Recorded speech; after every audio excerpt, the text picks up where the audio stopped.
Hey guys, AlduicS here, and we're back with Season 3, Episode 16 of Iruma-kun. Simply incredible.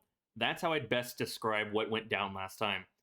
Everything was on point. It went above and beyond. It was one of the best episodes of the series and the season. It rivals Iruma's trauma episode for me, personally, and that's high praise enough as is. But the cinematography, the art, animation, the sound direction, from the voice acting to the audio mixing, the new OST track we got, the way they built it up, I felt so much anxiety, so much hype. It broke my heart. It made me cry. A whole roller coaster of emotions. Sure, Clara didn't deserve what happened to her, but I swear, anytime trauma happens, it's either very hilarious or very impactful for the characters themselves. And seeing what she truly fears, what she refuses to acknowledge, her trauma by Oribus, that was incredible. It was really well done, even if it hurts my soul to see her cry. It crossed that line. And I'm not sure if I'm ready to forgive Oribus, but as we did find out, he is a victim as well. Ocho is manipulating him. Either it's his bloodline ability or some other magic, but he's forcing him to target the Misfit class and use his bloodline ability, even though he swore to himself that he wanted to win this fair and square, so he could break the curse of being eternally number 2. So how is this going to come to a head? Because the Vase of Endings is in Alistair's hands, as was conned by the beginning of the episode, and Asmodeus is currently disqualified because he slugged Oribus, who was freaking out, who was truly angered and pissed off, and was willing to essentially traumatize Iruma and Clara forever, to the point they'd never stand again, never fight again, not just in the Harvest Festival, but for everything going forward. And it was incredible the way he showed up. The 3 amigos, the 3 friends having each other back. Not just them, though. Elisabetta, Nafula, Lead, Karoli, Kamui. Everyone having their own back. Even though this is a competition, pitting them against each other. The infighting of the class doesn't matter. You protect your own. They have each other's backs. This was crossing a line, and they couldn't let it stand. As Curly said, they're all pushovers. Even if they're rivals, they're friends before anything else. And it made me so damn happy. It made me so emotional. Before we hop into the episode, check out my links down below. Make sure you leave a like, comment, subscribe, hit that bell icon to be notified when I upload next. Do let me know about the lighting, the camera, everything in under the sun. I do like reading comments after all. If you want the full version, head over to my Patreon, because this is highlights. Anyways, let's head into this, because I'm really excited to see Asmodeus beat Oribus' ass, and eventually Ocho's, no doubt about it, because his schemes, his plans are going to come to light. And how will everyone react?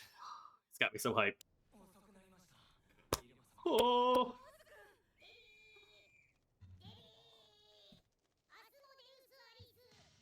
I don't think he cares whatsoever. Wait a minute. That episode title aside, I do wonder how Sabnok feels about this disqualification, him acting like this. But to be fair, everyone knows when it comes to Iruma, both Clara and Asmodeus will fly off the handle. They will do everything in their power to protect them. They all have each other's backs. It's partly expected when it comes to them, so he knows what he signed up for. But will Balam admonish him or praise him, or do both for his actions? And do we have to have some teachers come and restrain him and actually make him get off the battlefield? Or is he going to take out some anger on Oribus for putting Clara through this and for putting Iruma through this? The fact that we're not looking at his eyes, too.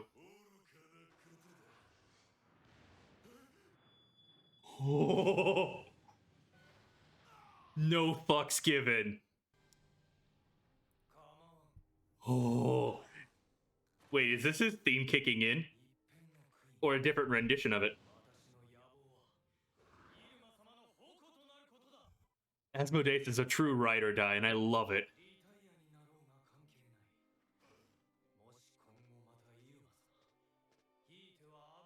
Oh, the threats. He does care about the Misfit class, and you love to see it.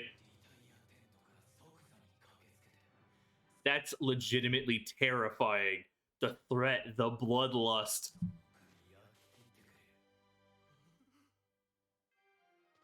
It is his theme. Oh. Oh. Oh. That faith. Yeah. Oh. Oh, you love to see them all together again.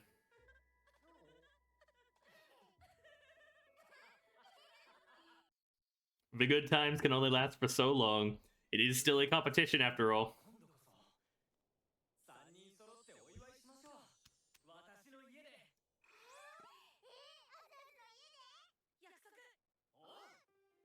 We've hung out at Iruma's house. We've hung out at Clara's house. Now we gotta hang out at Azaz's house.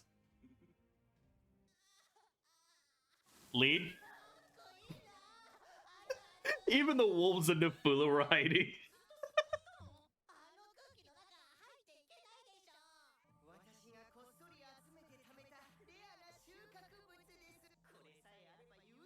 So you were doing that while still working with Orobos. What's your end goal? Do you really want him to win?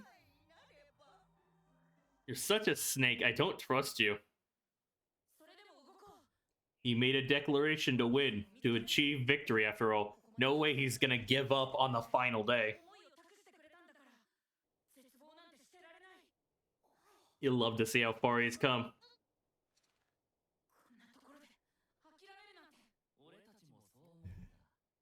Alistair's going to entrust them with a vase, with their hopes, their wishes, especially on behalf of Jazz.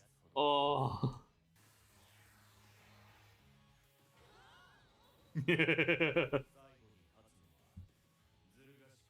Yeah? Schemes are a valid means of victory. Even Omari's excited in the background. Alright, this is one of the coolest mid-card scenes of the entire series. That's so fucking cool.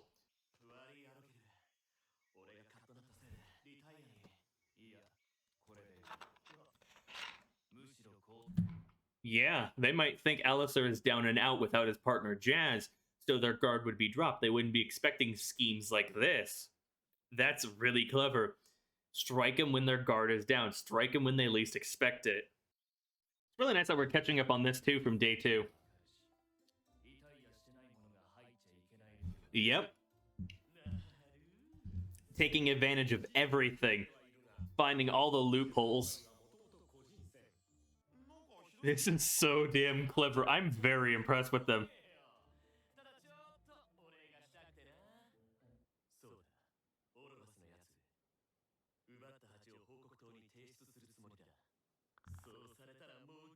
I love the finger crack. His desire to steal it away from him.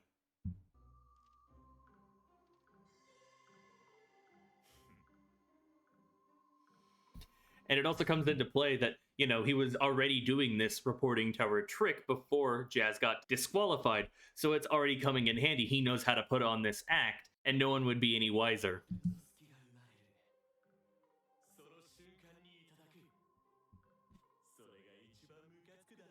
Oh, the pettiness is so good. But it's very warranted. Oh.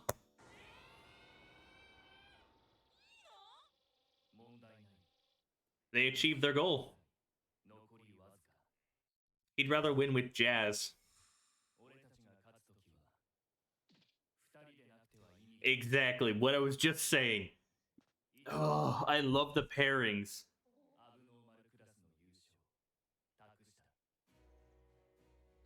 Oh, we leave the victory of the Misfit class in your hands.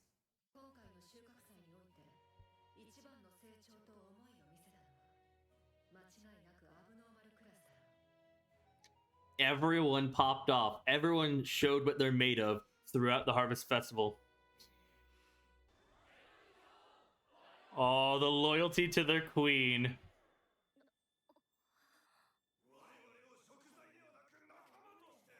So they'll return the favor.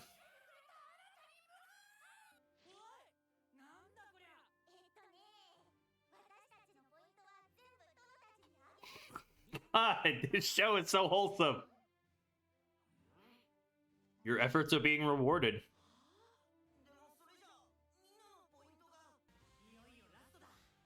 So how do you grow it? Does it just take water, or is there a ritual? Also, the seed is way bigger than the pot, if I'm not mistaken.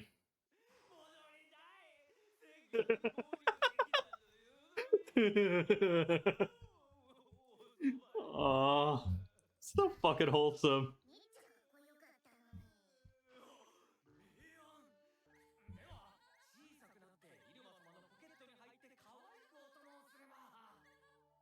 I love he's trying to find all of the loopholes possible.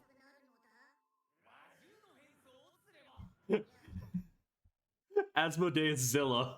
I didn't know I needed that.